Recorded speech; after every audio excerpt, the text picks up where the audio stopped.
Okay, welcome back. This is my second video on the Sightmark Wraith digital night vision scope. Actually, I keep saying digital night vision, but it's a day and night vision. But my digital scope, I did a initial box opening, first impressions, mounting, and a couple of tips for the first video. If you haven't seen that, I think I'll try and put a link down below where you can go check that out. Helpful information if you're new to night vision, digital night vision, or just want to learn more about the Sightmark Wraith. This video, what I want to do is capture some video through the scope. So the scope actually has video capability, no audio, so I'll voice over some of it. But what I did was I set up a 3D archery target to act as my animal. Unfortunately, I have not had the opportunity to do some real hunting yet, so I set up a 3D archery target. I set the gun at 50, 100, and 150 yards for some daylight video. I also got nighttime video at 50 and 100 yards. Unfortunately, I did not get 150 yards. It was a wet and rainy weekend, and I wasn't able to get the 150 yards at nighttime. A warning there, it was, like I said, wet and rainy, which means that the ground was wet. I didn't have an opportunity to set the gun on a bench and shoot video. I was actually shooting off of this setup, so a bog pod with a saddle and the gun sitting on it like this. At magnification, especially higher magnification, that makes for some shaky video, which can get a little dizzying at times. So I'm going to start the video with some still shots, 50 yards at 1x, 2x, 3x, all the way up to 8x magnification still shots, so we can see how that looks. One other thing to point out is this is a base magnification of 4x, so when I say 1x, 2x, 3x, it's 4x magnification, 8x magnification, and so on. So I am new, like I said, at this. There was a couple of points where I absolutely had some epiphanies, especially while playing at nighttime, so I'll go over that in the video. Some absolute lessons learned on my part, which may be helpful to you as well. And I also did a little footage at the end where I was scanning from 20 to 200 plus yards in daylight, and basically trying to see if I set my focused on something at 100 yards, how did that look at 200 yards, how did that look at 50 yards, or even closer, just to get an idea of if I'm tracking an animal across different yardages, am I going to be adjusting the focus, or am I going to have enough picture quality where I can actually, let's say, adjust the focus at 100 yards at a pig, shoot, and continue to track them to 200 yards without having to continuously mess with the focus ring. So I have some good information on that as well. I think that's it. I'm going to go ahead and jump into it. So let's get started. So this first video is, I wanted to get some motion. There's been some discussion around whether there's distortion in the motion. This is 50 yards and scanning back and forth. I didn't perceive anything while looking through the screen, and in the video it looks good as well. So that was motion. Now I've got my still pictures, 50 yards, 1x, now 2x. I can say that the video quality, or the picture quality and the video quality at these higher magnifications, 4x, 5x, or whatnot, much better than what I'd actually expected. And you can see a lot of pixelation starting there at 5x for sure. But it's not really usable picture or usable video unless you were shooting at something really small. If there was a mouse sitting on that target, maybe. But at 50 yards, higher magnification is really not that usable. 1x is really about all that you need. Here's the actual video. You can see there's some shakiness going on there, and I apologize for that. I was balancing the gun on the bog pod in a saddle, and it was very hard to keep it stable. But I wanted to show what the actual video looked like at these yardages as well, and at these powers. And there we are, went up to 8 power, now backing down to 1x, and that's the video and footage at 50 yards. Next is 100 yards, 1x. You can see really good picture quality there. Again, as we go up, we're going to see that it's not incredibly usable for a hunting scenario, but picture quality looks pretty good.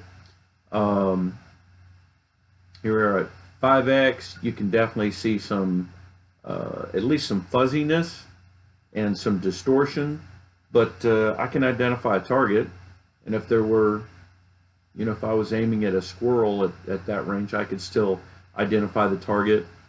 7x, 8x, you can see quite a bit of pixelation there.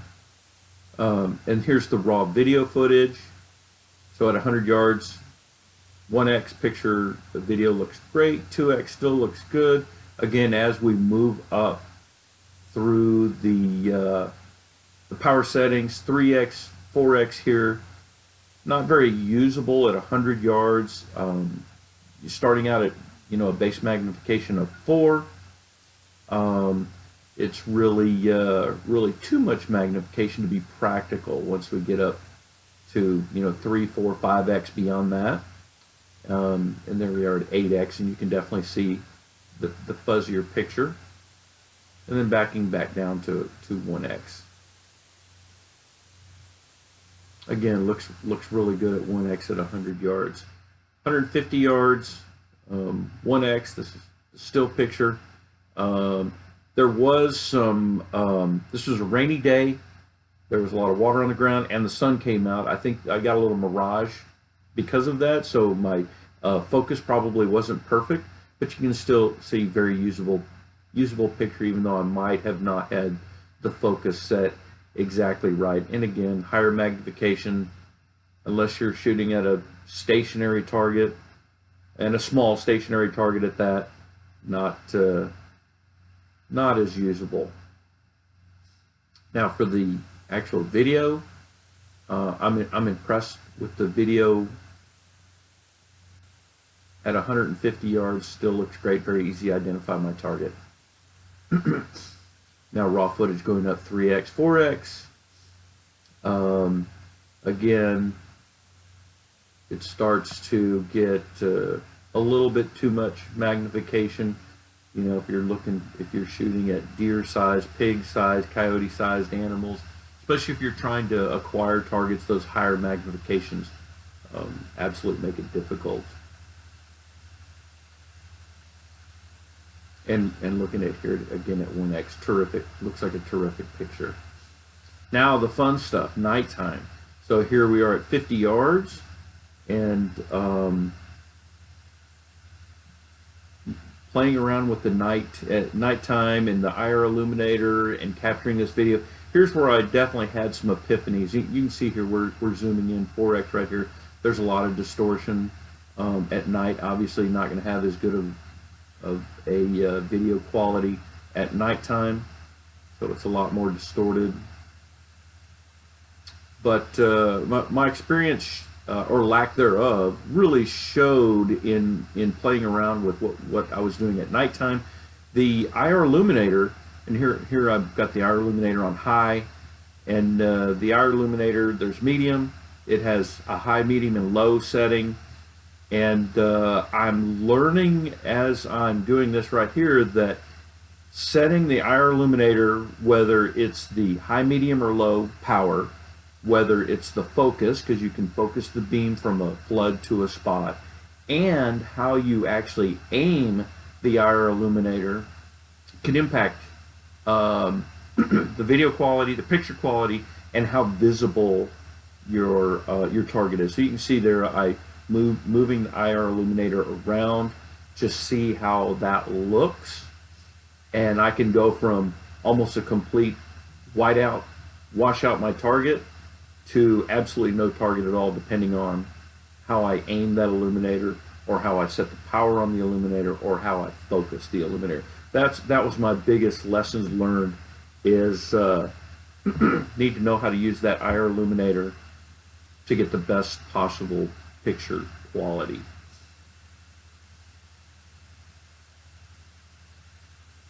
And here I am looking some more at this. I'm very satisfied with what I see at 50 yards. Moving back to 100 now, and after learning that I need to focus on that IR illuminator, move it around, adjust it, get the settings correct. I'm going through and making those changes, making those adjustments, and it's really, at 100 yards, it's very evident that